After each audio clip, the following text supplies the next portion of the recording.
Bonsoir à toutes et à tous et bienvenue dans votre journal. Il est 19h, nous sommes le 9 janvier. Voici les titres de l'actualité. Le président de la République, Abdelmadjid Tebboune, a exprimé à travers un tweet sa fierté quant au classement à la deuxième place mondiale d'une start-up algérienne sur 12 000 participants à un concours en Chine. Nous avons justement été à la rencontre des membres de l'équipe. Les détails dans quelques instants.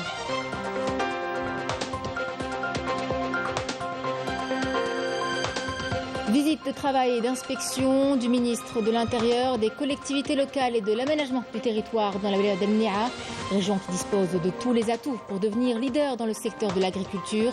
Brahim Erad a également mis en avant les efforts pour rapprocher l'administration du citoyen.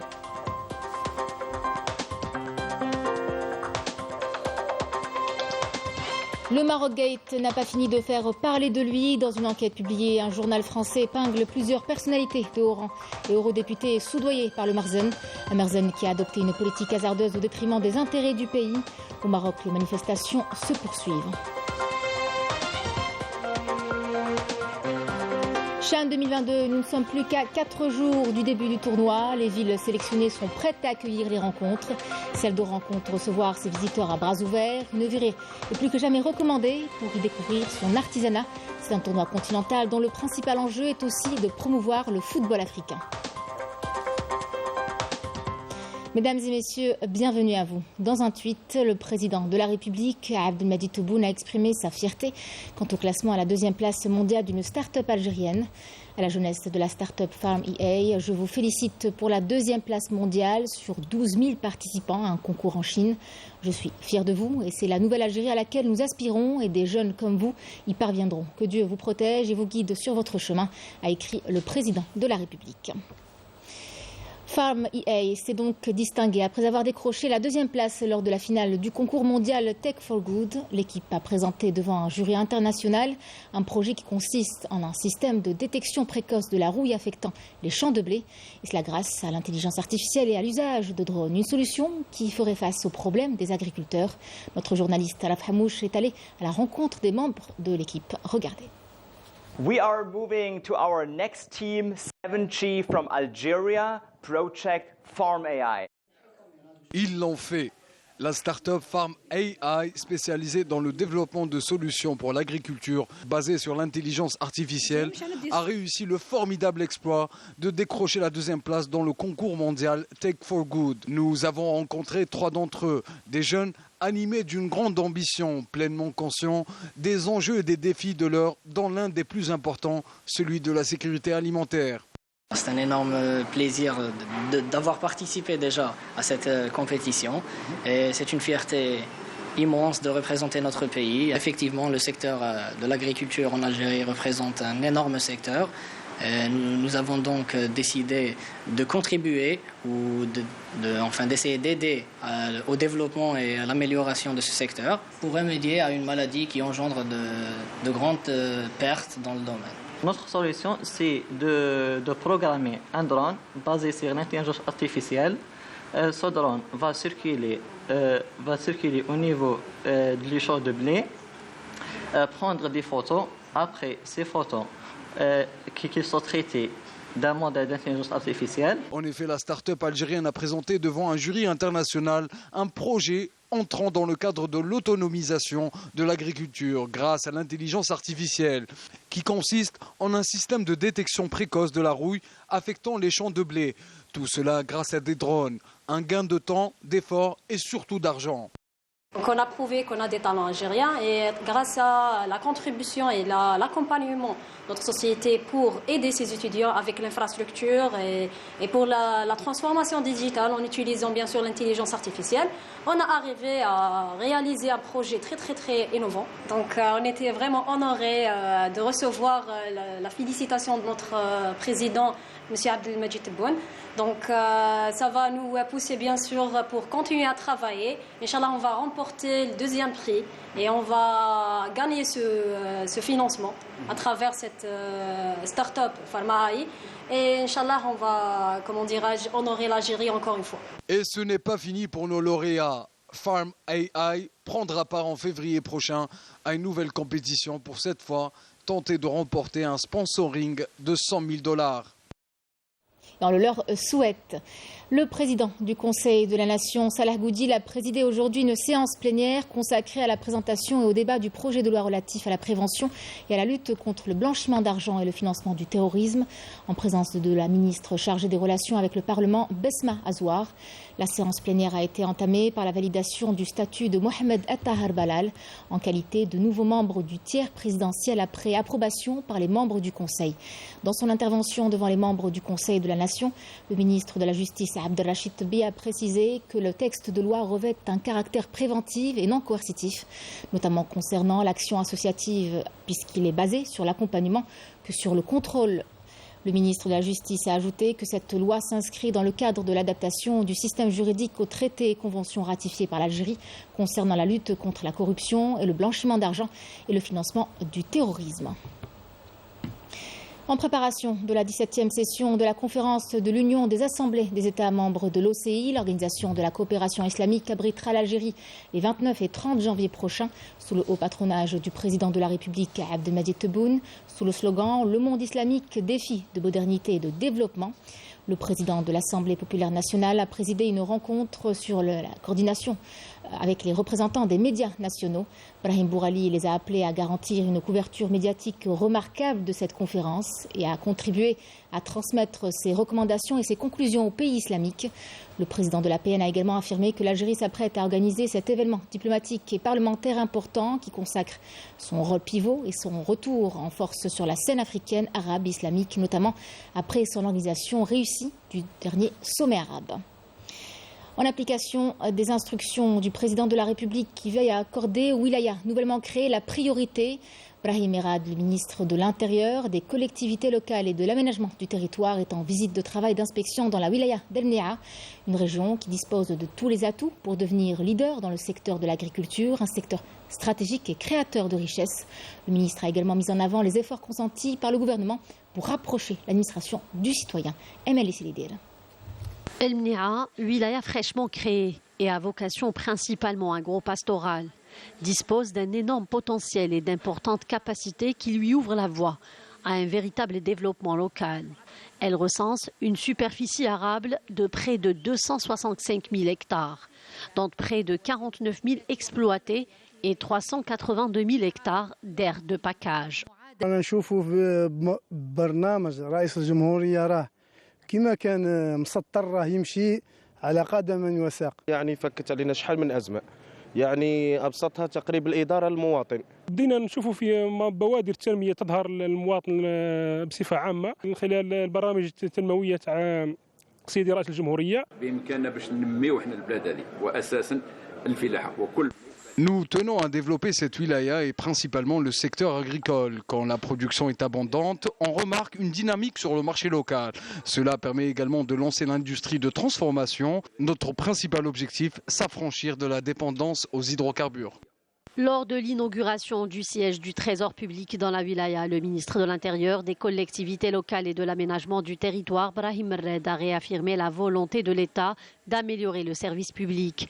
Il a également indiqué que l'installation des structures administratives dans les nouvelles wilayas s'inscrit dans le cadre des efforts de l'État visant à rapprocher l'administration du citoyen.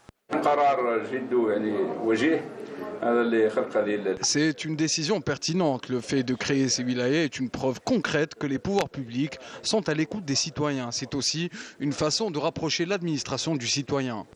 Le ministre de l'Intérieur, des collectivités locales et de l'aménagement du territoire a également procédé à la pose de la première pierre du service des urgences médico-chirurgicales au niveau de l'établissement public hospitalier Mohamed Chaabani d'El Mnia, où il a insisté sur la prise en charge sanitaire des citoyens. Prendre en charge. Le problème réside dans seulement l'extension. Nous allons prendre en charge le projet d'extension auquel nous portons un intérêt particulier. Il faut savoir que le budget a déjà été déboursé et le programme de réhabilitation tracé. Nous devons améliorer la couverture sanitaire des citoyens de ces wilayas. Cette visite reflète une fois de plus l'intérêt que portent les pouvoirs publics aux wilayas nouvellement créées, au vu des potentialités importantes qu'elles recèlent dans différents domaines. Une délégation de militants sahraouis s'est déplacée des territoires occupés au camp de réfugiés sahraouis, Al-Izza ou Al-Karama. pour réaffirmer son attachement à la résistance face à l'occupant marocain. Les militants sahraouis sont également venus apporter des témoignages sur les atrocités infligées par les forces du Marzane dans les villes occupées et interpeller la communauté internationale. Emel Bouarba. C'est un peuple uni par un combat farouche depuis près d'un demi-siècle. Dans les territoires sahraouis occupés et dans les camps de réfugiés, un seul mot d'ordre, poursuite de la lutte avec force et ferveur jusqu'à l'indépendance et le recouvrement de la souveraineté sur tous les territoires sahraouis spoliés. Des slogans scandés par cette délégation de militants sahraouis qui s'est déplacée des territoires occupés pour réaffirmer son attachement à la résistance face à l'occupant marocain.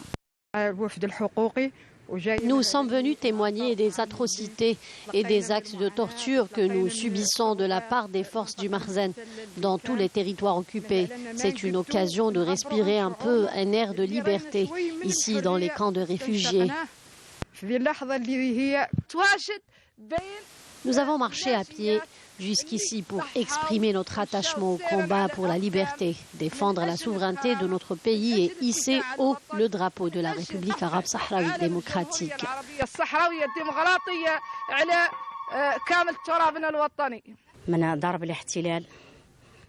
L'occupant marocain use de tous les moyens de répression et de torture, mais cela ne fait que renforcer notre détermination et l'unité nationale pour arracher l'indépendance des territoires sahraouis. Pour cette délégation, il s'agit de réaffirmer sa solidarité avec le Front Polisario dans son combat pour l'indépendance du pays. Nous sommes là pour dire au monde entier que le Front Polisario est le représentant légitime du peuple sahraoui. Nous réitérons ici, dans les camps l'Izza ou le Karama, ce que nous avons affirmé lors de nos manifestations dans les territoires occupés. Notre engagement est toujours le même.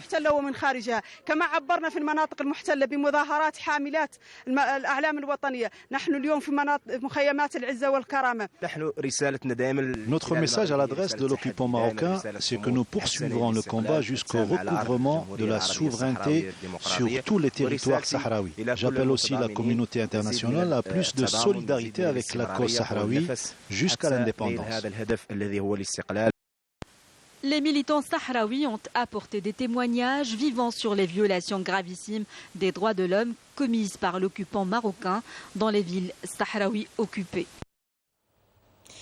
C'est l'un des plus grands scandales de corruption ayant secoué les institutions européennes, le Marokgate, qui n'a pas fini de faire parler de lui.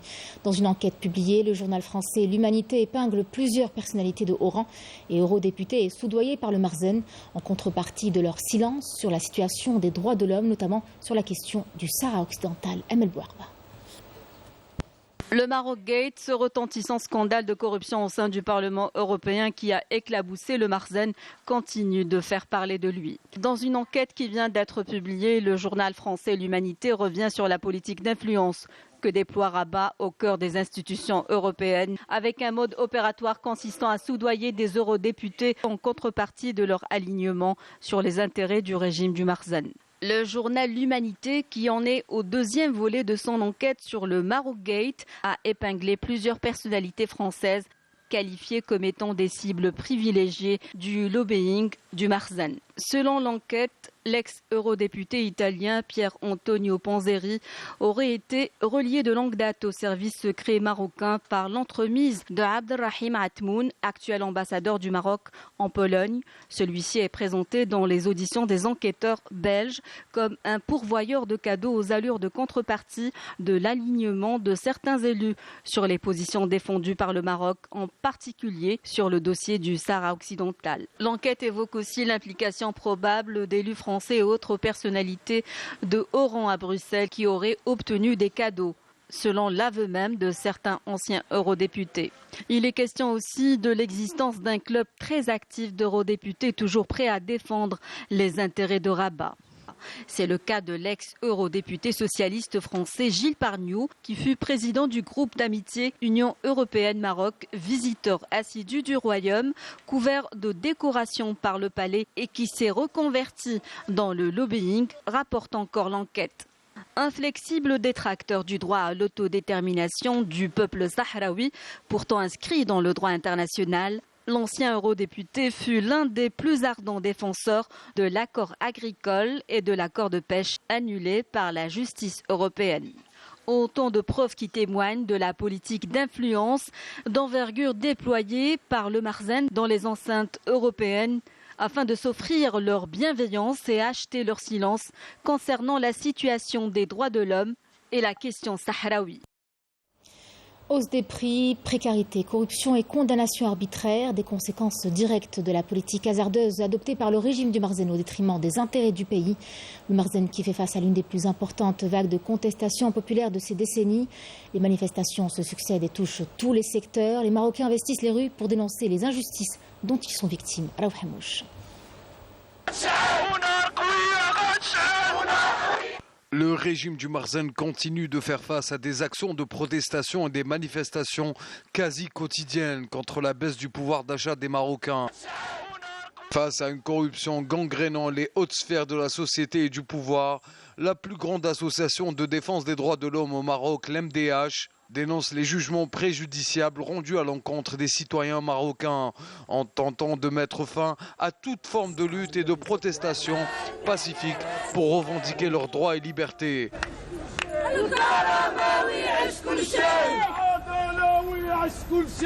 La dernière en date, les infractions ayant entaché un concours d'accès à la profession d'avocat, puisque selon l'MDH, il comportait parmi ses résultats l'admission de nombreux noms proches de personnalités imminentes du gouvernement.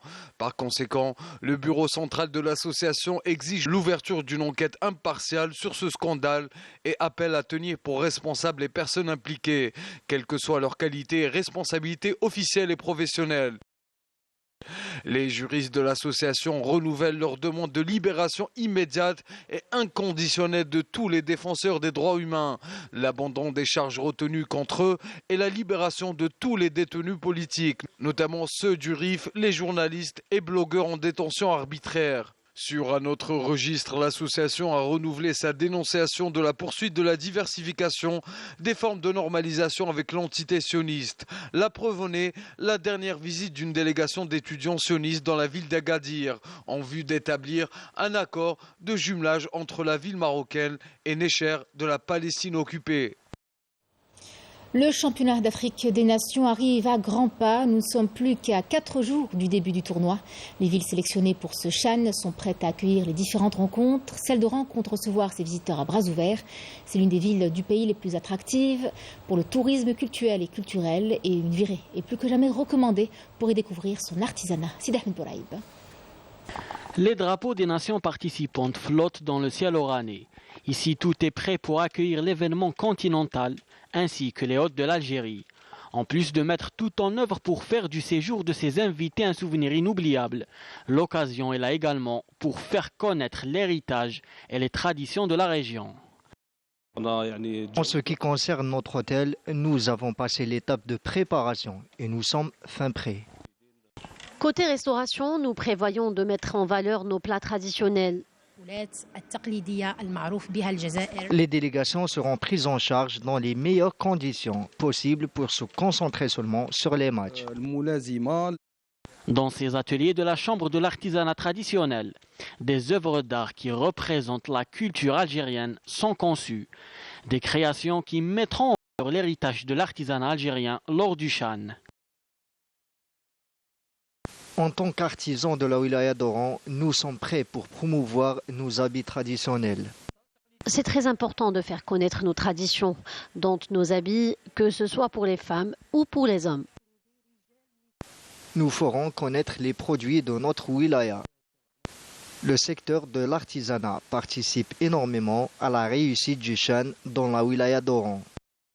La direction du tourisme et de l'artisanat d'Oran a lancé une application mobile qui s'intitule Visite Oran, disponible sur Google Play, qui aidera à promouvoir le tourisme dans la région durant le CHAN.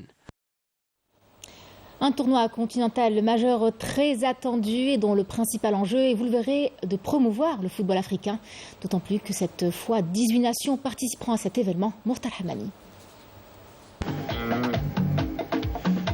Durant une vingtaine de jours, à partir du 13 janvier, l'Algérie sera le carrefour du football africain. Un championnat d'Afrique réservé uniquement aux joueurs locaux qui en est à sa 7e édition et qui mettra encore une fois en valeur les qualités intrinsèques du joueur africain. Et l'idée de créer cette compétition en 2007 à l'occasion du cinquantenaire de la Confédération africaine de football est venue renforcer la proposition de l'Algérien Rachid Makhloufi qui voulait de cet événement une vitrine aux footballeurs du continent pour s'exprimer au niveau international. L'Algérie, qui accorde beaucoup d'importance au football africain et au CHAN en particulier, compte à travers l'organisation de la 7e édition donner une réelle dimension à une compétition que certains veulent faire disparaître du calendrier de la CAF. Et durant les 32 rencontres de l'ouverture à la finale, les techniciens seront certainement servis en matière de spectacle où la beauté de notre football avec sa richesse sera mise en valeur. Ce CHAN qui connaîtra la participation de 17 autres nations africaines sera également une occasion de rencontre des différentes cultures du continent où l'art du jeu n'aura d'autre influence que la pratique du football local. Une organisation réussie de cet événement aura sans doute son impact sur les prochaines éditions du CHAN et l'Afrique aura une référence en football de haute qualité à proposer aux différents marchés internationaux. Tels sont les principaux enjeux de ce CHAN que l'Algérie s'apprête à accueillir du 13 janvier au 4 février, où les joueurs laisseront leur talent s'exprimer, le beau dribble, la force physique et la rapidité d'un jeu qui séduira les amoureux du sport roi.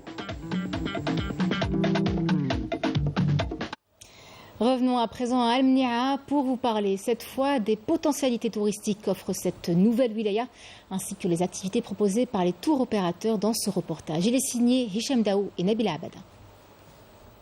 Longtemps considérée comme ville relais de par sa position entre de grandes villes touristiques, Gardaya et Timimoun.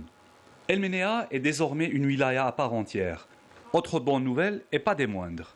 Son avenir touristique promet de connaître un grand essor suite aux mesures de facilitation pour l'obtention des visas au profit des touristes étrangers. Une mesure applaudie qui permettra à El Mnia de révéler ses atouts multiples.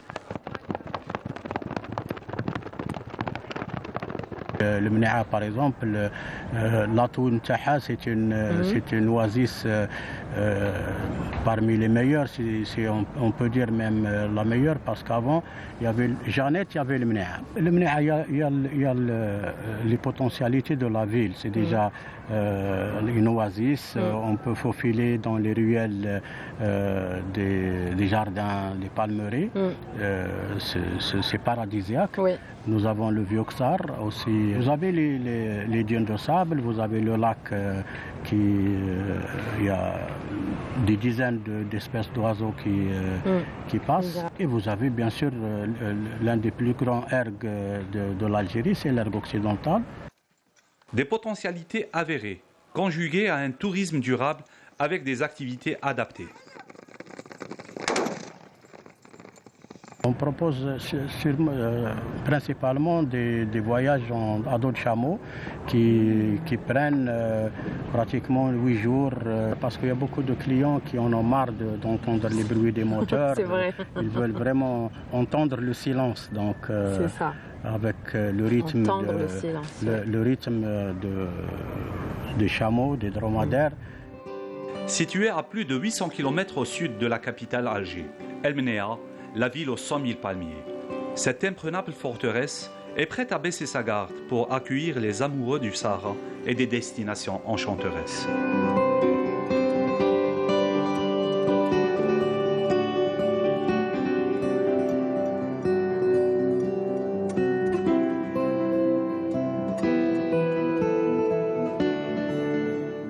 C'est sur ces belles images que prend fin notre édition. Merci de l'avoir suivi. Excellente soirée à tous sur Canal Algérie. Et je vous retrouverai demain pour l'édition de la mi-journée midi.